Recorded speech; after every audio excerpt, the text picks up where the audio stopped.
శ్రీ తిరుపతి దేవస్థానం ఎంత పవిత్రమైన ఆ టెంపుల్ అంటే మన భారతదేశం కాకుండా యావత్ ప్రపంచంలో ఉన్న హిందువులు తిరుపతి దేవస్థానంకి వస్తారు, దర్శనం చేసుకుంటారు. కానీ లడ్డూలో ఈ పందులు కానీ వేరే వేరే జంతువులు మొత్తం నెయ్యి కలిపినారు. ఆ మాట విని చాలామంది బాధపడుతున్నారు. అసలు ఎంత పాపిష్టుడు కూడా ఈ ప్రపంచంలో ఉంటారా అని ఒక చర్చ నడుస్తుంది.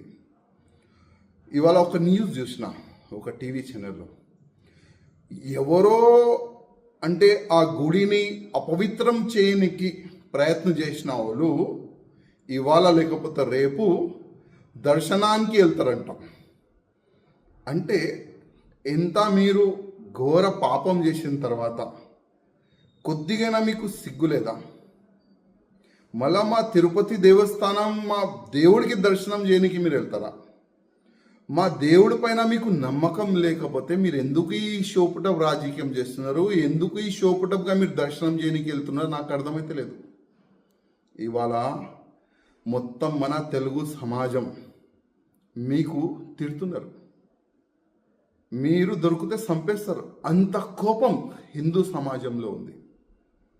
ఇవాళ పవన్ కళ్యాణ్ గారు ఒక మంచి మాట అన్నారు, ఒక చట్టం తీసుకొని రావాలని, ఒక హిందూ బోర్డు తీసుకొని రావాలని వాళ్ళు ఒక మాట పెట్టినారు. మేము ఎన్నో సంవత్సరాల నుంచి ఆ మాటని మేము రేజ్ చేస్తున్నాం. ఏ విధంగా ఒక బోర్డు ఉంది, అదేవిధంగా హిందువులు కూడా ఒక బోర్డు ఉండాలని. కానీ ఇవాళ లేకపోతే రేపు మంచి దినాలు వస్తుంది. కానీ ఇవాళ ఆంధ్రప్రదేశ్ కాకుండా యావత్ భారతదేశంలో ఉన్న హిందువులకి నేను ఒక్క రిక్వెస్ట్ చేస్తున్నా, ఎవరు కూడా మన గుళ్ళు గోపురాలు వాళ్ళకి అపవిత్రం చేయడానికి ప్రయత్నం చేస్తే వాళ్ళకి మనమందరం ఒకటై నచ్చ చెప్పాలి.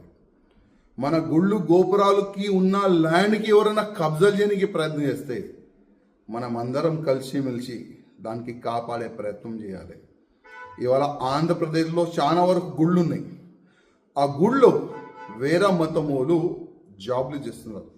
మా ధర్మం పైన మీకు నమ్మకం లేకపోతే మా గుళ్ళో మీకు జాబ్ ఎందుకు ఇవ్వాలి వీళ్ళకి జాబ్? ఇవాళ శ్రీశైలం దేవస్థానం కానీ మన తిరుపతి దేవస్థానం కానీ చాలా వరకు గుళ్ళో వేరే మతమోలు జాబ్లు చేస్తున్నారు.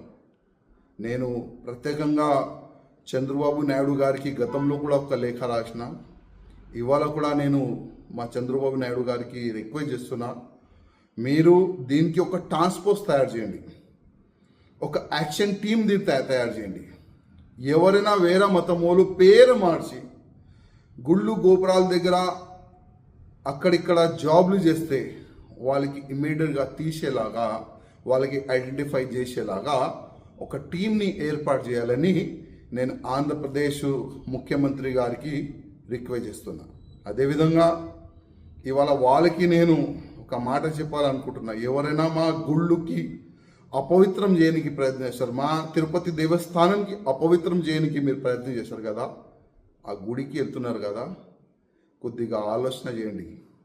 ఆ దేవుడు పోయే ముందు ఒక్కసారి ఆలోచన చేయండి, మీరు ఏం చేసినారు? ఆ గుడికి అపవిత్రం చేయడానికి మీరు ప్రయత్నం చేశారు, ఒక్కసారి మీరు ఆలోచన చేయండి ఆ గుడికి వెళ్ళే ముందు.